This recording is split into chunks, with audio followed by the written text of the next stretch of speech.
Worship, the ultimate priority, is not simply a theoretical treatise on worship.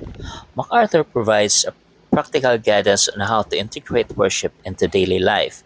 He encourages readers to engage in acts of service, to cultivate a spirit of gratitude, and to prioritize spending time in prayer and Bible study. He also emphasizes the importance of living a life that reflects the character of God, demonstrating his love and grace to others. John MacArthur's book stands as a testament to his commitment to biblical teaching and his desire to guide believers towards a deeper understanding of worship. Worship, the ultimate priority, serves as a valuable resource for individuals seeking to deepen their relationship with God and to live a life that reflects their faith. Let's talk about the author, John MacArthur, in the last part of this book review.